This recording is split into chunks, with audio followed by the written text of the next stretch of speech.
This is Pete Thomas from Season 2 of NBC's The Biggest Loser, giving you an update, week number 5, season number 9. And in ode to the 80s, we have to sing this little ditty. Who can it be knocking at my door? The blue and yellow teams, hoping they don't go home no more. You see, I outlaw singing in my house for that very reason. But since I'm coming into your home or your place of work, I'll sing just a little bit more. No, just kidding.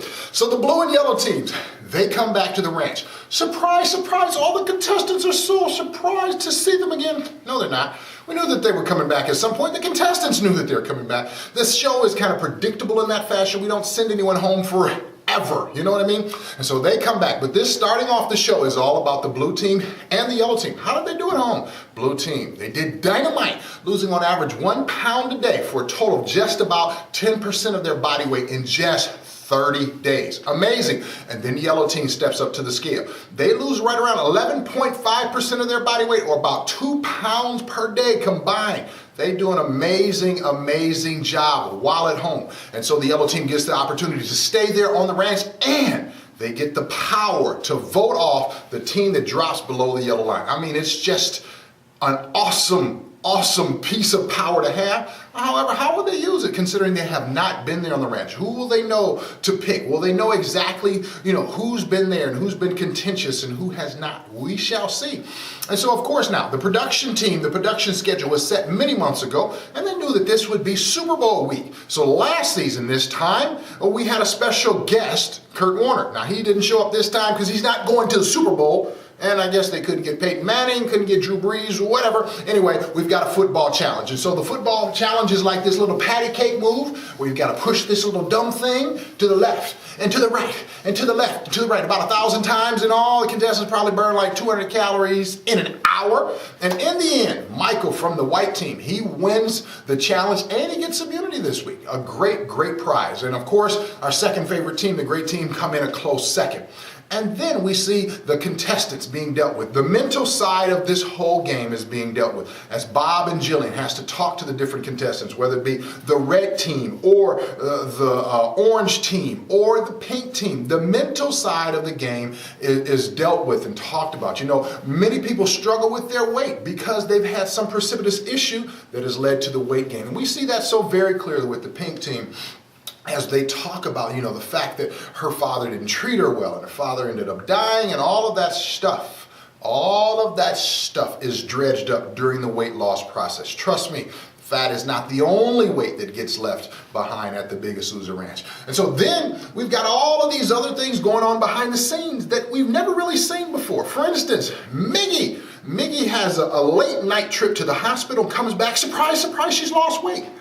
Not necessarily the kind that you really want to lose, She ends up having surgery. So during the surgery, she has her appendix taken out, and she also has a cyst taken out.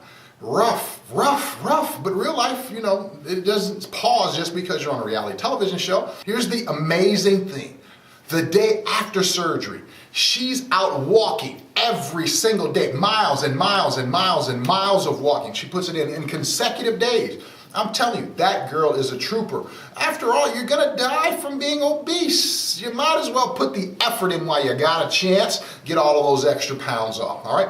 Now, from there, we go to the weigh-in. And in the weigh-in, anticlimactic, really. Now, our favorite team of all, the black team from here in Michigan, they stay above the yellow line for another week, do a great job. Unfortunately, John from the brown team falls below the yellow line, and because he has no teammate, it's an automatic elimination. So that frees up our yellow team from having to pick a teammate. And so John goes home. We see him at home working out with his brother. James and John are working together, and hopefully they'll continue to push each other. They're already amazing in that they're able to play basketball. They're doing great things together. And so we'll see down the road how they do. Now, just to give you some behind the scenes, again, as I told you before, the production schedule is tight. It's planned out weeks and weeks and months in advance.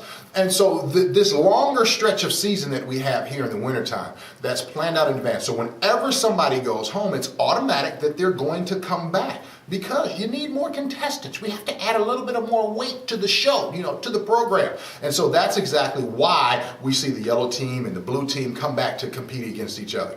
Now check it out. Next week is going to be a great show. The Olympics are coming.